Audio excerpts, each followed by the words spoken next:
누가복음 7장 29절 30절 보겠습니다. 29절 30절.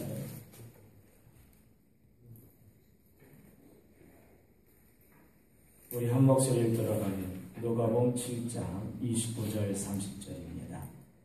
모든 백성과 세리들은 이미 요한의 세례를 받은 자 이 말씀을 듣고 하나님을 의롭다 하되 바리새인과 율법 교사들은 그의 세례를 받지 아니하므로 그들 자신을 위한 하나님의 뜻을 저버리니라. 아멘. 오늘 본문은 기쁜 이야기를 들으면서도 안타까운 이야기가 나오고 있습니다. 여기 보면은 어떻게 하든지 하나님의 뜻을 이루고자 하는 자들이 있었습니다. 그러니까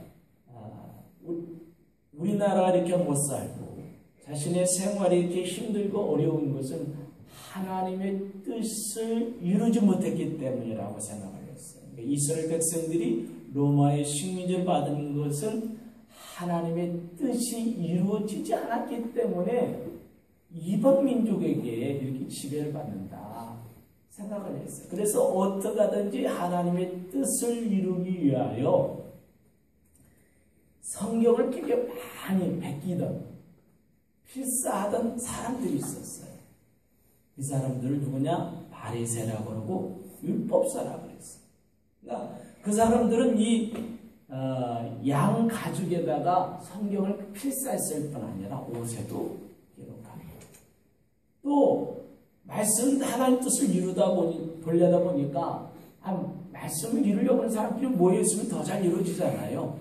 그리고 이게 말씀대로 안 살고 세속적으로 사는 사람들과 살면 나도 모르게 말이 험하게 나올 때도 있고 나도 모르게 마음에 미움이 생길 때도 있고 그러니까 우리 신앙생활, 하나님의 뜻을 이루는 사람들끼리 모여 살자. 그래서 따로 모여 살았어요. 그래서 따로 모여 사는 사람들, 그 사람을 바리새라고 했어요. 그러니까 이 바리새하고 율법사들은 나쁜 사람이 아니었어요. 정말 하나님의 뜻을 이루려고 힘쓰고 애썼던 사람. 이게 자기가 좀 손해보더라도 자기가 조금 어려움이 있더라도 멀더라도 같이 모여서 이사도 했고 또 손해도 보고 그랬단 말이에요. 그런데 오늘 본문의 30절의 하반절 보세요. 자기들을 위한 하나님의 뜻을 뭐하니라? 저버리니라. 그들이 가장 싫어했던 일이 일어나서는 안 됐던 그 일들이 안타까운 일들이 일어난 거예요. 누구를 향한?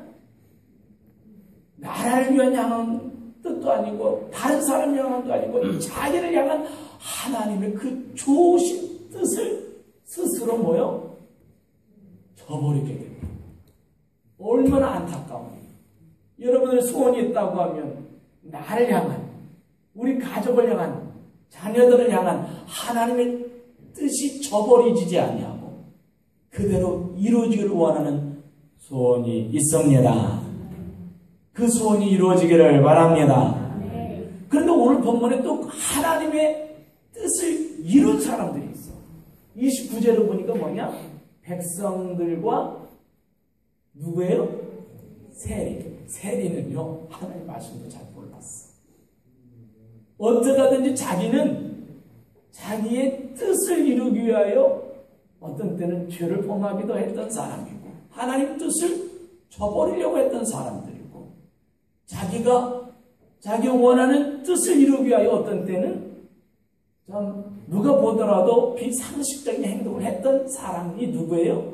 세리. 근데 세리는 자기를 향한 하나님의 뜻이 이루어졌어요. 왜 그래요? 다른 것이 아니었어요. 29절, 30절이 정확히 나와요. 29절에 보니까 모든 백성과 세리들은 이미 요한의 뭐를 받은지라? 세례를 받은지라. 30절에 바리새인과 율법 교사들은 그의 뭐를 받지 아니하므로 그 차이였어요. 여러분 세례란 뭐냐? 세례란 안수할 때 그 밑으로 들어간다. 영적인 질서로 들어간다. 영적인 질서로 들어간다. 그러니까 바리새인과 율법사들은요, 세례 요한의 밑으로 들어갈 수가 없다. 영적인 질서로 들어갈 수 없는 거야. 나이가 어리거든. 33세 많이 돼봤자. 근데 율법사들과 바리새인 나이가 더 많을 수도 있어. 내가 너보다 더 영적인 지식이 많을 수 있다. 영적인 경험이 있을 수 있다. 근데 이것이 뭐요? 하나님이 세운 질서에 들어가지 않은 걸림인 거예요. 근데 세리는 뭐예요? 나이가 많든 적든 자기가 말씀을 알든 모르든 이건 하나님이 세운 질서 속에 밑으로 들어가면 세운 질서에 들어가는 것이 아니라 하나님의 뜻에 들어가고 하나님의 은혜에 들어가고 하나님 나라에 들어간다. 그러니까 뭐냐? 예수님은 영적인 질서를 저버리면 그를 향한 하나님의 뜻도 저버리십니다. 그러나 영적인 질서를 지키면 그를 향한 하나님의 뜻도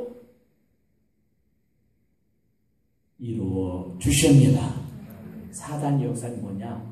체면, 자존심, 그리고 내 서열, 위신 생각해가지고요. 하나님의 뜻이 있고 영적인 일이 있고 영적인 그런 순종이 있어야 되는데 그런 것 때문에 여러분들 향한 하나님의 뜻을 저버리지 않기를 바랍니다. 중요한 건 뭐냐? 여기 하나님의 뜻이고 하나님이 세우신 영적인 질서라고 인정하면 여러분 내가 좀 자존심 상하고 내가 위신이 좀 없고 내가 약간 손해보는 있더라도 순종하면 하나님 나를 향한 하나님의 뜻이 이루어집니다. 그래서 뭐요? 이 세리들이 어떤 일을 했냐면요. 29절 보니까 말씀을 듣고 하나님의 말씀이 들리기 시작하는 거예요. 근데 제가 그러는 거예요. 영적인 질서를 지켜야만 그 사람이 그 사람 통해서 하나님 말씀이 들어오기 시작해요. 그 사람이 영적인 질서를 인정하지 않으면요. 아무리 하나님 말씀을 외쳐도 세례 요한이 아무리 크게 외쳐도요. 안 들려요. 그러나 세리는 들렸어요. 말씀을 듣고. 여러분 영적인 질서에 순종하는 자가 되기를 바랍니다. 아멘. 어떤 때는 내가 이해 안 될 때도 있어요. 그렇죠? 내 상황을 모르고 하는 말 같기도 해요. 내 위치를 모르고 하는 것 같기도 해요. 내가 갖고 있는 영적인 지식, 영적인 경험을 인정 안 해주는 것 같기도 해요. 그러나 예수님에 대한 계시를 아는 사람이고 예수님이 그를 통해서 일하는 사람이라고 인정하고 하나님이 세운 사람이라 인정하면 여러분들 그거 접고 영적인 질서 밑으로 들어와 하나님의 은혜와 하나님 나라의 능력을 체험하기를 바랍니다. 네. 말씀을 듣고 여러분 하나님의 가장 큰 심판이 뭔지 아세요? 구약 읽어보세요. 선지자의 말을 듣지 않는 게 가장 심판 중의 심판. 그러나 이 새벽에 나와서 하나님 말씀을 듣기 때문에요 아직도 하나님 여러분들을 사랑하고 계십니다. 네. 하나님 말씀이 안 들리면요 이미 가장 하나님의 큰 심판이 많은 줄. 그뿐만 아니라 뭐요? 29절 보니까 세리는 하나님이 의롭다. 삶 속에서 하나님이 의로우신 분이다. 보세요. 세리는요 죄 있는 사람이에요. 세속적인 인물의 대표예요. 그건 하나님 의롭다 하면 안 되지.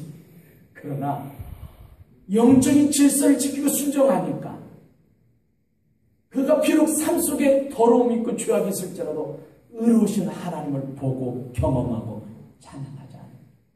여러분 내 죄와 내 연약함과 내 부족함에 불구하고 하나님의 살아계심을 체험하는 성도가 되기를 바랍니다. 아멘. 여러분의 기도 응답되기를 바랍니다. 아멘. 여러분을 향한 하나님의 축복이 이루어지기를 바랍니다. 아멘. 그게 뭐냐면요, 한나였어요. 한나는요, 그 당시 엘리 제사장은요 영적으로 무지했어. 한나가 더 영적으로 밝았어. 엘리가 어느 정도로 영적으로 무지했느냐? 금식 기도하는 사람하고 술 취한 사람이 추정하고 구분하지 못한 사람이었어. 안 그래요? 금식하며 기도하는데 식사를 못할 정도 너무 마음이 아파가지고 금식할 수밖에 없었어요. 그래서 한나가 성전에서 어떻게 해요? 금식하며 기도했더니 엘리가 얼마나 영적으로 무지했으면 여기 와서 술 먹고 주정하느냐 그러냐. 그러나 한나는 그 사람의 영적인 질서를 인정했어. 그랬더니 한나의 가장 큰 기도 제목, 사무엘의 등남하는 응답을 받았습니다. 성도님들, 하나님이 세운 사람이고 예수님의 계시를 아는 사람이라고 하면 나이와 상관하지 말고, 영적인 지식, 영적인 경험을 상관하지 말고, 내 처한 상황과 위신과 체면 상관하지 말고, 여러분 인정하고 순종해서 여러분들을 향한 하나님의 뜻이 이루어지기를 바랍니다. 자녀를 향한 하나님 뜻도 이루어지기를 바랍니다.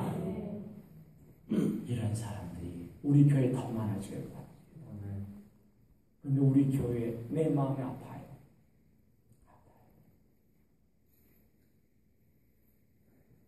성도님들, 지금 하나님께 기도하고 있어요. 우리 교회의 영적인 질서가 세워져서 어디서부터 문제인지 알아요. 어디서부터. 여러분 순종 잘해서 사무엘처럼 명문의 가문이 되기를 바랍니다. 이것 따지고 저것 따지고 순종할 게 없어. 순종 말씀하시면 그대로 그 뜻이 이루어지기다 말함으로 여러분 하나님 뜻이, 여러분들을 향한 하나님 뜻이 저버리지 아니하고 이루어지는 하루가 되기를 주의 이름으로 축복합니다. 기도하겠습니다.